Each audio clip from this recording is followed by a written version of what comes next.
In 2020, Zoom changed the way we work forever. From office meetings to online classrooms, it was everywhere.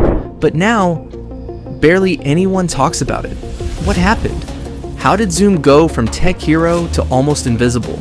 This is the story of how Zoom took over the world and then lost it all. From one man's dream to the world's video lifeline. Long before Zoom became a household name, it started as a quiet dream in the mind of a young man from China. Eric Yuan was born in 1970 in a small town where resources were limited, but ambition ran deep.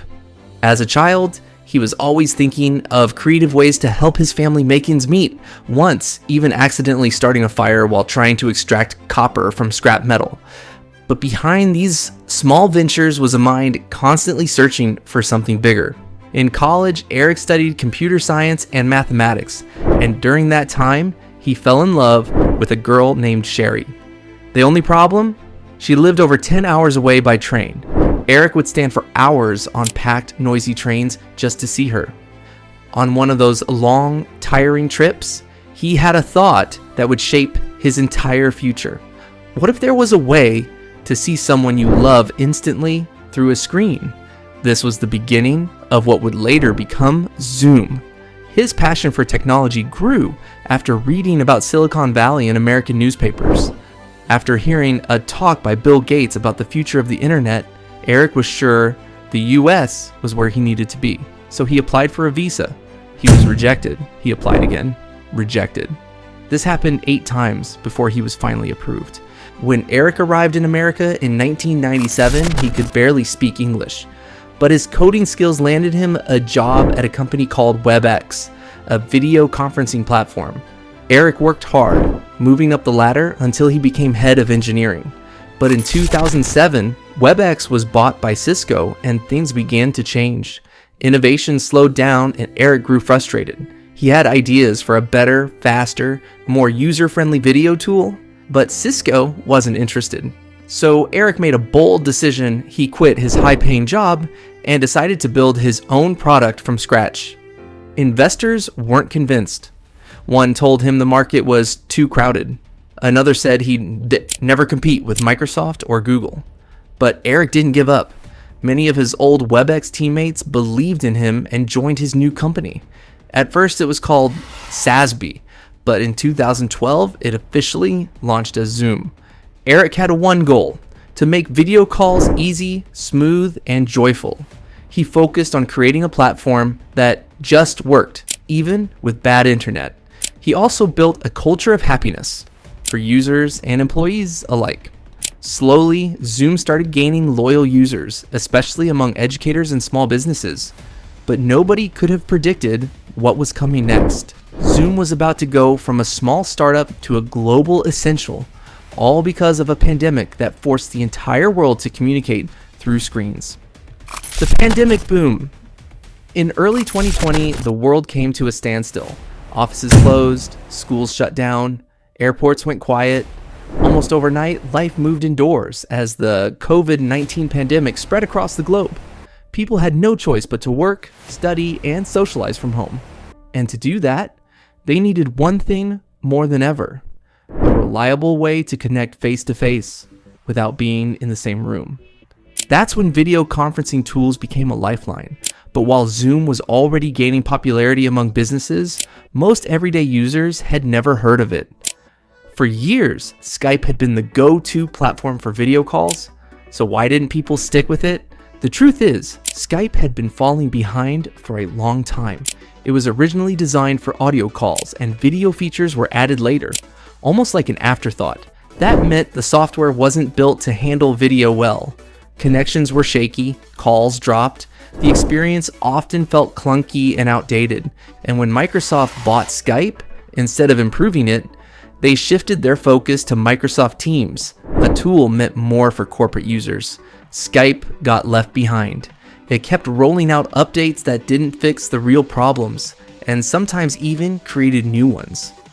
Users often found themselves stuck waiting for updates right before an important call, only to have the app glitch or crash.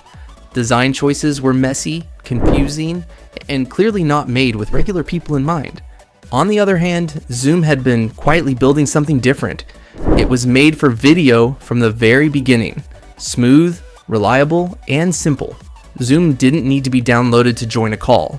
You didn't need an account. You could just click a link and you were in. It worked on almost any device, used very little data, and even allowed you to record meetings. For people who weren't tech savvy, this was a game changer. Even your grandma could use it. And while big tech companies like Google, Apple, and Facebook were juggling multiple products, Zoom had only one mission: to make the best video calling platform in the world. That laser focus paid off. When the pandemic hit and the whole world needed a simple, effective way to stay connected, Zoom became the obvious choice. Schools, hospitals, churches, families, and even TV shows all turned to Zoom. You could host giant meetings for free, join with one click, and it just worked. From March 2020, Zoom downloads exploded, jumping from 56,000 a day to over 2 million per day. It was topping the App Store daily, and by the end of the year, Zoom had captured nearly half of the entire video conferencing market. But Zoom's sudden rise wasn't without its challenges. Eric Yuan had built Zoom for business meetings, not movie nights, weddings, or online therapy. The company hadn't expected to become the backbone of global communication. And with great growth came great problems. What kind of problems? That's what we'll explore next. Trouble. With the pandemic catapulting Zoom into the daily lives of millions, the platform found itself at the center of a global transformation. What began as a niche business conferencing tool had suddenly become the backbone of remote work, online education, healthcare, and even personal communication. The scale of adoption was staggering and utterly unplanned. For Eric Yuan and his team, this rapid success came at a high price. Almost overnight, Zoom's infrastructure was pushed to its limits. The unprecedented demand triggered frequent outages, leaving new users frustrated and Eric scrambling to expand capacity in real time. It was the definition of high-stakes pressure. After years of quietly building the product, Eric now faced the sobering reality that if they couldn't keep Zoom running, the opportunity of a lifetime could collapse before their eyes. But these technical strains were just the beginning. As Zoom became the default space for everything from school lessons to corporate meetings, a disturbing trend emerged. Strangers began hijacking calls and displaying offensive or disturbing content. The phenomenon, which quickly became known as Zoom bombing, exposed glaring weaknesses in the platform's security. Soon, the media and regulators turned their attention toward Zoom's privacy practices. It came to light that the company had misled users about having end-to-end encryption, when in reality, their calls were far more vulnerable than advertised. Security researchers also discovered coding flaws that could allow hackers to exploit the software, access users' locations, or even install malware. The backlash was swift and severe. In response, the New York State Attorney General launched an investigation which resulted in Zoom paying $86 million to settle claims related to privacy violations. The damage to the company's reputation was significant. Institutions like NASA, Google, and the Canadian government went as far as banning Zoom altogether. For Eric, these criticisms cut deeply. He hadn't set out to build a platform that would jeopardize people's safety or privacy. His vision had always been rooted in happiness, connection, and simplicity. Even though his family was quarantined with him at home, he became increasingly distant, retreating to his office late into the night. Consumed by the growing crisis, still, he didn't give up. Instead, Eric doubled down, rallying his engineers to rebuild Zoom's security systems from the ground up. Passwords were made mandatory by default.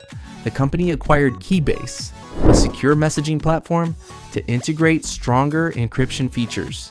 Gradually, Zoom began regaining the trust it had lost. A Zoom executive in China was found to have cooperated with local authorities to censor and unmask users holding the meeting in remembrance of the Tiananmen Square massacre. This shocking abuse of power led to criminal charges from the U.S. Department of Justice and immediate termination of the executive. For Eric, it was another painful lesson in the cost of scale and the importance of internal accountability. Zoom had exploded into the mainstream, but now it had to prove it could handle the responsibility that came with that power. Public perception, competition, and the future. One incident stood out. A Zoom executive in China helped government officials block and reveal users who were honoring the Tiananmen Square massacre. Even though this employee acted alone and was fired quickly, the damage was done. Many people started to believe Zoom was connected to the Chinese government, even though it was an American company. Rumors spread that user data was being shared with China. Eric Yuan, Zoom's founder, acted fast. He publicly addressed the situation, stressing that Zoom had no ties to the Chinese government. He also introduced strict geofencing rules to make sure user data wouldn't pass through Chinese servers. But once trust is broken, it's hard to fully restore. Still, people kept using Zoom. Despite concerns about privacy and censorship, its growth during the pandemic was explosive. In just 3 years, revenue jumped from $330 million in 2019 to over $4 billion by 2022. New competition rose quickly. Google Meet, offering free calls without the 40-minute limit, became a major rival. Amazon launched Chime, and Microsoft Teams gained even more ground in the business world. Zoom's top spot was no longer guaranteed. In response, Zoom made some tough choices. It laid off a large part of its staff, and Eric cut his own salary by 98% to support the company. Surprisingly, Zoom also asked employees to return to the office, a bold move from a company known for promoting remote work. But Eric believed in-person connections boosted happiness and communication.